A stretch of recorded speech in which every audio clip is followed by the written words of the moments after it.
आसपास हमारी मदद करने जैसे और हम सबों का सहारा बनने जैसे, हमें उन्नति की ओर ले जाते हुए हमारे कामों को हल्का करने वाला। हमारी आसपास के संसार में ऐसे बहुत सी चीजें होती हैं जिन्हें वास्तव में लोग देख नहीं पाते हैं। कभी हम किसी सहायता की ढूंढते हैं लेकिन वो सहायता हमारे आसपास रहती है। हम किसी विशेषता को खोजते हैं लेकिन वो विशेषता कहीं और दूर नहीं है, हमारे आसपास ही है। हम उसे अक्सर देख नहीं पाते हैं, हम उसे पहचान नहीं पाते हैं क्योंकि हमारी आंखें उसे तलाशने के लिए वहां तक नहीं गई हैं। हमारी आंखें तलाशती हैं बहुत दूर में। अगर कोई रोजगार को तलाशता है, अक्सर वो बड़े बड़े शहरों में और विदेशों में तलाशता है क्योंकि उसे लगता है कि रोजगार वहीं पर है। हर एक व्यक्ति अपने घर को छोड़कर, अपनी आंगन को छोड़कर, अपने गांव को छोड़कर, अपने जिला, अपने राज्य को छोड़कर कहीं और दूर देखना चाहता है। चाहे वो पढ़ाई के विषय में हो सकते हैं, नौकरी के विषय में हो सकते हैं। शहरों में जाकर वहां पर पढ़ाई करने का मन करता है, विदेशों में जाकर वहां पढ़ाई करने का मन करता है, दूसरे शहर में जाकर वहां पर नौकरी करने का मन करता है। व्यापार भी करना चाहता है तो कोई और बड़े शहर में जाना चाहता है, महानगरों में जाकर वहां पर करने की कोशिश करता है। अक्सर इंसान अपने आसपास के इलाकों में, अपने आसपास के संसार में क्या क्या चीज़ें उसे देखने में, उसे खोजने में असफल हो जाता है क्योंकि उसकी आंखें वहां पर नहीं टिकी हैं। उसकी आंखें बहुत दूर देखती हैं, दूर के पहाड़ों को देखता है, नदी के उस पार को देखता है, बहुत ही साबुत है, हरियाली जैसी नजर आती है। लेकिन जब वहां पर जाता है उसे मालूम पड़ता है वे भी हमारे गाँव के समान ही, हमारे देश के समान ही हैं। आप अपने जीवन में किसी मददगार के लिए, किसी सलाहकार के लिए खोजते होंगे, लेकिन हो सकता है वो आपको दिखाई नहीं पड़ता है क्योंकि आपकी आंखें बहुत बड़ी हो चुकी हैं। आपकी आंखें इतनी बड़ी हो चुकी हैं कि आपके छोटे से गांव में आपको इतना बड़ा इंसान दिखाई नहीं पड़ता है। इसलिए आप अपनी आंखें उठाकर दूर कहीं देखना चाहते हैं। कोई गांव में नहीं, कोई शहर में देखना चाहते हैं, कोई पढ़ा लिखा इंसान में देखना चाहते हैं, कोई दूर का इंसान में देखना चाहते हैं, किसी विद्वान में देखना चाहते हैं। लेकिन हो सकता है वही सलाह, वही ज्ञान, वही समझ किसी अनपढ़ व्यक्ति के पास हो सकती है, अपने गांव में हो सकती है, अपने ही पड़ोस में हो सकती हैं, अपने परिवार में हो सकता है, या फिर अपने मित्रों में हो सकता है, अपने रिश्तेदारों में हो सकता है। जिनके साथ में हमारा संपर्क है उन्हीं के साथ हमारी सहायता, हमारी सलाह मिल सकती है। लेकिन हमारी आंखें यहाँ पर खोजती नहीं है और अगर कोई ऐसी कोशिश करते हैं तो हम उसको इतना महत्व नहीं दे पाते हैं। हम उनको महत्व इसलिए नहीं दे पाते हैं क्योंकि हम जानते हैं कि वे भी हमारे गाँव के हैं, हमारे समान के हैं, हमारे बराबर के हैं। हम उनसे सुनना चाहते हैं जो हमसे ऊंचे हैं, हम उनसे बात करना चाहते हैं जो हमसे बड़े हैं, हम उनकी ओर देखना चाहते हैं सलाह के लिए या फिर मशवरा के लिए या कोई और विषय के लिए जो यहाँ के नहीं है, जो कहीं और के हैं। इस तरह की दृष्टिकोण और व्यवहार अक्सर मनुष्य को अपने से दूर करा देती हैं, अपने लोगों से दूर करा देती हैं, अपने निजी जगहों से दूर करा देती हैं। आइए अपने वचनों में ध्यान करते समय जब हम इस्राएलियों को मिस्र देश से बाहर निकला हुआ देखते हैं, वे सीन से लेकर रफीदीम तक पहुंच चुके हैं। वहां पर उनका विवाद हुआ था, विवाद के विषय था क्योंकि उनका पानी नहीं था। परमेश्वर ने के विवाद को वहां पर खत्म कर दिया और उनका परिष्कार देकर उन्हें शांत कर दिया था। इसके आगे क्या होता है? मूसा करीब 20 लाख लोगों को लेकर चल रहे हैं। मूसा अकेले अपने आप को सक्षम मानते हैं, अकेले अपने आप को समझदार मानते हैं, अकेले अपने आप को बुद्धिमान मानते हैं, अकेले ही होनहार मानते हैं। उनके जितना निपुण कोई नहीं है। ना ही उन्होंने अपना भाई का मदद लिया है, ना ही उन्होंने अपना बहन का मदद लिया है और ना ही उन्होंने अपने राज्य में किसी और का मदद लिया है। इतने लाखों लोग हैं, इतने लाखों लोगों में से एक कभी मदद ना लेते हुए मूसा एकमात्र इस काम को करते जाता है। अगर परमेश्वर ने कहा कि अपने भाई हारून से कह देना तो उस काम को कहता है, अगर ऐसा ना तो मूसा कभी अपने भाई से भी नहीं कहता है। आइए इन वचनों को हम ध्यान करते समय, यात्रा को आगे बढ़ाते समय देखते हैं मूसा के जीवन में कैसी कठिनाई आती हैं और मूसा के मददगार क्या इन लाखों लोगों में से कोई एक भी नहीं निकलता है। अगर निकलता है तो मूसा क्यों नहीं जान पाए हैं? अगर नहीं निकलता है तो कौन से लोग, ये लोग कैसे लोग हैं जो इतने लाखों की तादाद में मनुष्यों को लेकर मूसा चल रहे हैं, एक देश से दूसरे देश चल रहे हैं, समुद्र को पार कराए हैं, चिन्ह चमत्कार किए हैं, मरियम को लेकर आए हैं, अद्भुत कार्यों को किए हैं, मिस्र देश में तबाही को लेकर आए हैं। देखते वचन गौर करते समय परमेश्वर किस प्रकार से इनकी यात्रा को आगे बढ़ाते हैं और मूसा के लिए किस प्रकार की मददगार परमेश्वर वहां पर पहुंचाते हैं। लेकिन इन वचनों को ध्यान करने से पहले अपने आप को सिद्ध करते हैं, परमेश्वर के हाथों में समर्पण करते हैं, उनकी अगुवाई के लिए, उनकी सलाह के लिए और उनकी समझ के लिए, उनके ज्ञान और उनकी बुद्धि और उनकी विवेक के लिए मिलकर दुआ करते हैं। पवित्र आत्मा का अभिषेक हम पर उतर आए, पवित्र आत्मा के कार्य हमारे बीच में हो, इसलिए अपने आप को परमेश्वर के हाथों में समर्पण करते हुए दुआ करते हैं। हमारी विवेक और हमारी समझ को खोलने वाला परमेश्वर है। हमारे मांगने पर ज्ञान देने की प्रतिज्ञा किया हुआ आपके पवित्र शास्त्र के लेखों को विश्वास करते हैं और उसी लेख के अनुसार, अपनी प्रतिज्ञा के अनुसार आप काम भी करते हैं। और खुदा इसी विषय के लिए हम आपसे दुआ करते हैं कि हमें ज्ञान की जरूरत है, समझ की जरूरत है, हमें बुद्धि और विवेक की जरूरत है, जो परमेश्वर आपकी स्वर्ग की ओर से हमें मिलती हैं और कहीं से मिलती नहीं है। इसलिए प्रभु आपसे दुआ करते हैं आपकी स्वर्ग की विवेक, स्वर्ग की ज्ञान हमें देने के लिए आपकी समझ से प्रभु जी हमें भरने के लिए प्रार्थना करते हैं। हमारे भीतर की प्रभु जी अहंकार को दूर कर दीजिए, हमारे भीतर की अहम को दूर कर दीजिए, हमारे भीतर की घमंड को दूर कर दीजिए, हमारे भीतर की हर एक नकारात्मक शक्ति को दूर करते हुए हमें नम्र कर दीजिए, दीन कर दीजिए प्रभु जी, आपके समान प्रभु जी बनाने के लिए, आपके स्वरूप में समानता में प्रवेश करवाने के लिए। परमेश्वर फिर से एक बार हमारे मनों को छूने के लिए, हमारे हृदय को छूने के लिए, हमारी आत्माओं को छूने के लिए, हमारी हर एक सोच को, विचार को छूने के लिए दुआ करते हैं। खुद हमारे साथ रहिए इस्राएल की यात्रा में। आप जिस तरह से बातें कर रहे उसके लिए आपको धन्यवाद करते हैं। आगे भी हमसे बातें करने के लिए और परमेश्वर आपके वचन के माध्यम से परमेश्वर अद्भुत कार्य हमारे जीवन में करने के लिए दुआ करते हैं। हमारी सारी प्रार्थना प्रभु जी आपने सुनकर हम सबों को दिए उत्तरों के लिए धन्यवाद करते हुए हमारे उद्धारकर्ता प्रभु यीशु मसीह के नाम से इस प्रार्थना को मांगते हैं। सुन और कबूल कर पिता। आमेन, आमेन, आमेन। आध्यात्मिक जीवन की दैनिक खुराक सुन रहे हमारे सारे प्रिय श्रोताओं को, परमेश्वर के भक्त गणों को प्रभु यीशु मसीह के नाम में प्यार भरा जय मसीह की सुप्रभातम व शुभोदय कहते हुए हम सबका मनपसंद ध्यान केंद्र आध्यात्मिक जीवन की दैनिक खुराक में इस नए दिन में आप सबका स्वागत करते हैं। आए हमारे अध्ययन को आगे बढ़ाने से पहले प्रार्थना पर परमेश्वर के हाथों में अपने आप का समर्पण करते हैं। हमारी अध्ययन निर्गमन की किताब उसके 18वें अध्याय में चल रही है। पहला वचन से लेकर पढ़ते हुए हमारे ध्यान को आगे चलाएंगे। और मूसा के ससुर मिद्यान के याजक इत्रो ने यह सुना कि परमेश्वर ने मूसा और अपनी प्रजा इस्राएल के लिए क्या क्या किया है, अर्थात यह कि किस रीति से यहोवा इस्राएलियों को मिस्र से निकाल ले आया। तब मूसा के ससुर इत्रो मूसा की पत्नी सिपोरा को जो पहले नहर भेज दी गई थी और उसके दोनों बेटों को भी ले आया। इनमें से एक का नाम मूसा ने यह कहकर गेर्शोम रखा था कि मैं अन्य देश में परदेशी हुआ हूँ, और दूसरा का नाम उसने यह कहकर एलियाजर रखा कि मेरे पिता के परमेश्वर ने मेरा सहायक होकर मुझे फिरौन की तलवार से बचाया। मूसा की पत्नी और पुत्रों को उसका ससुर इत्रो संग लेकर मूसा के पास जंगल में उस स्थान में आया जहाँ परमेश्वर के पर्वत के पास उसका डेरा पड़ा था, और आकर उसने मूसा के पास यह कहला भेजा कि मैं तेरा ससुर इत्रो हूँ और दोनों बेटों समेत तेरी पत्नी को तेरे पास ले आया हूँ। तब मूसा अपने ससुर से भेंट करने के लिए निकला और उसको दंडवत करके चूमा, और वे परस्पर कुशलक्षेम पूछते हुए डेरे पर आ गए। वहाँ मूसा ने अपने ससुर से वर्णन किया कि यहोवा ने इस्राएलियों के निमित्त फिरौन और मिस्रियों से क्या क्या किया, और इस्राएली मार्ग में क्या क्या कष्ट उठाया, फिर यहोवा ने कैसे कैसे छुड़ाता आया है। तब इत्रो ने उस समस्त भलाई के कारण जो यहोवा ने इस्राएलियों के साथ की थी कि उन्हें मिस्रियों के वश से छुड़ाया था, मग्न होकर कहा, धन्य है यहोवा जिसने तुमको फिरौन और मिस्रियों के वश से छुड़ाया, जिसने तुम लोगों को मिस्रियों की मिट्टी में से छुड़ाया है। अब मैंने तो जान लिया है कि यहोवा सब देवताओं से बड़ा है, वरन उस विषय में भी जिसमें उन्होंने इस्राएलियों से अभिमान किया था। तब मूसा के ससुर इत्रो ने परमेश्वर के लिए होम बलि और मेल बलि चढ़ाए, और हारून इस्राएलियों के सब पुरनियों समेत मूसा के ससुर इत्रो के संग परमेश्वर के आगे भोजन को आए। दूसरे दिन मूसा लोगों का न्याय करने को बैठा, और बहुत से सांझ तक लोग मूसा के आसपास खड़े रहे। यह देखकर कि मूसा लोगों के लिए क्या क्या करता है, उसके ससुर ने कहा, यह क्या काम है जो तू लोगों के लिए करता है? क्या कारण है कि तू अकेला बैठा रहता है और लोग भोर से सांझ तक तेरे आसपास खड़े रहते हैं? मूसा ने अपने ससुर से कहा, इसका कारण यह है कि लोग मेरे पास परमेश्वर से पूछने आते हैं।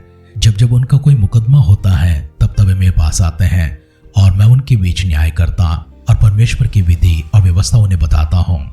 मूसा के ससुर ने उससे कहा, जो काम तू करता है वो अच्छा नहीं, और इससे तो क्या, वरन ये लोग भी जो तेरे संग है निश्चय हार जाएंगे, क्योंकि यह काम तेरे लिए बहुत भारी है, तो इसे अकेला नहीं कर सकता। इसलिए मेरी सुन ले, मैं तुझको सम्मति देता हूँ और परमेश्वर तेरे संग रहे।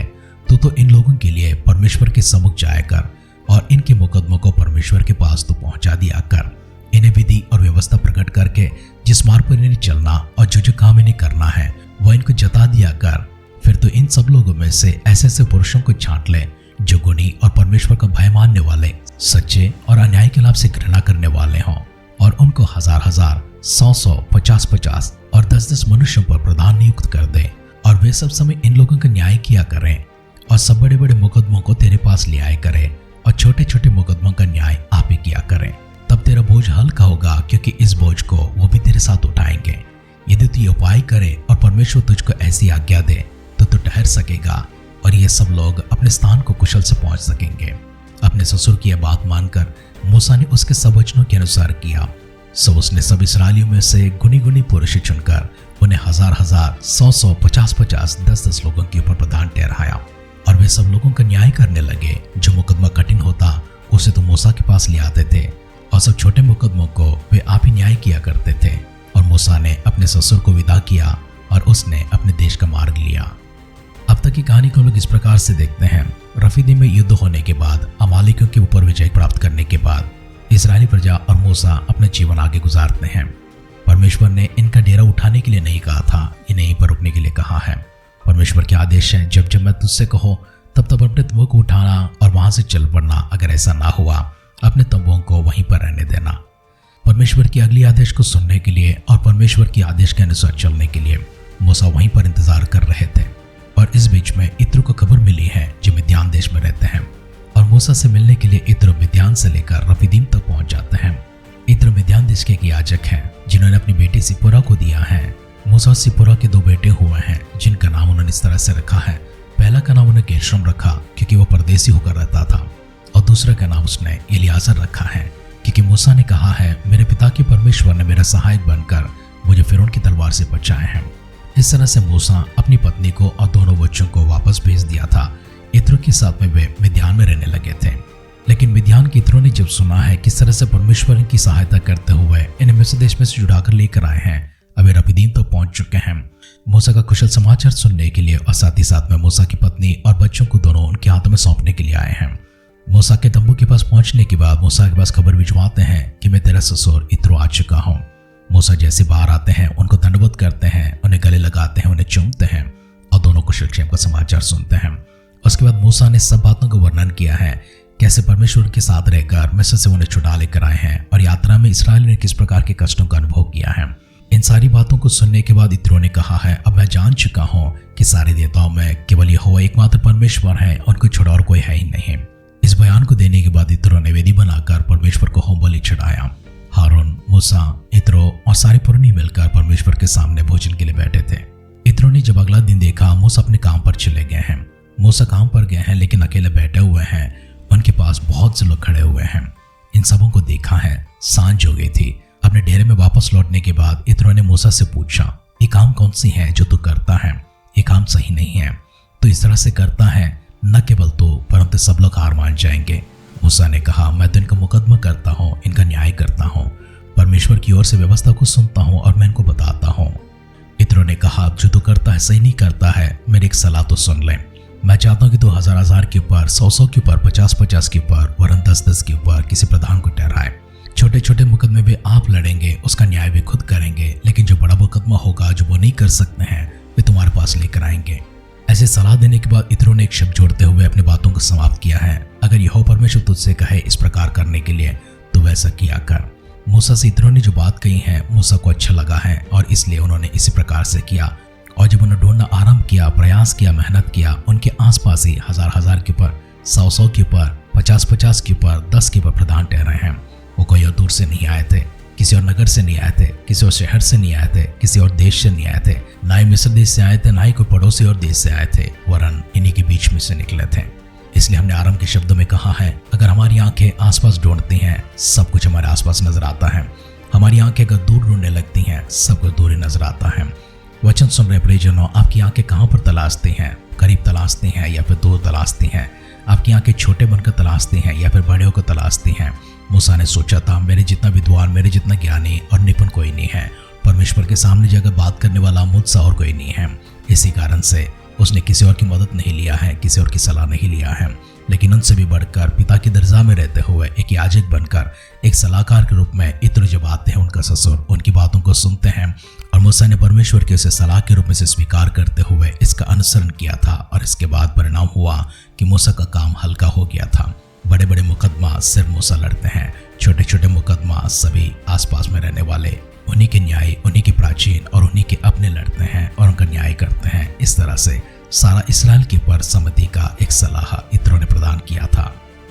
सर्वशक्तिमान पिता परमेश्वर, हमारी आंखें ऐसे बनाइए प्रभु जी, जो परमेश्वर सही चीजों को, अच्छी चीजों को, मायने रखने वाली, महत्व रखने वाली और आपके उद्देश्य में, आपकी दृष्टि में योग्यता को प्राप्त करने वाली चीजों को ढूंढ सके, ज्ञान और समझ से भरा हुआ चीजों को ढूंढ सके और अच्छी अच्छी प्रभु जी गुणों से भरा हुआ चीजों को ढूंढ सके।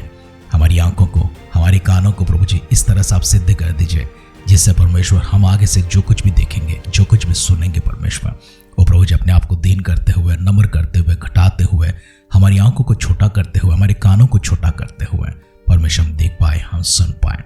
खुदावंद इस्राएलियों के साथ में जिस तरह से अपनी मददगार के रूप में इत्रो को भेजा है, मूसा की मदद किया है, इस्राएलियों की मदद किया है, वैसे परमेश्वर हमारे जीवन में भी पवित्र आत्मा को भेजते हुए, आपके दास दासियों को भेजते हुए, आपके सेवकों को भेजते हुए, आपके भक्तों को भेजते हुए हमसे भी बातें करते हुए हमारी बोझ को हल्का करने के लिए, सलाहकार, मददगार हमारे आसपास प्रभु जी रखने के लिए, और जिन्हें आपने रखा है परमेश्वर, उन्हें सम्मान के साथ प्रभु जी हम ढूंढने के लिए, उनके साथ में प्रभु जी सम्मान के साथ हम दीन होकर, नम्र होकर उनकी सलाह को प्राप्त करने, उनकी मदद को प्राप्त करने हेतु हमारे मन को परमेश्वर आप नम्रता से भरने के लिए दुआ करते हैं। खुदा हमारी सारी प्रार्थना प्रभु जी आपके सानिध्य में है। आपकी पुत्र की आगमन अगर देरी होगी तो फिर से एक बार प्रभु जी कल सुबह मिलते समय आपकी ओर से बातों प्रभु जी उत्तरों को सुनकर प्रभु जी देखकर आपकी महिमा करते हुए, गौरव स्तुति प्रशंसा आराधना करते फिर से एक बार प्रभु जी संगति में मिलने का सौभाग्य हम सबको प्रदान कर दीजिए। अगर ऐसा ना हो तो आपके पुत्र के आगमन में हम सबको शामिल करने के लिए दुआ करते हैं।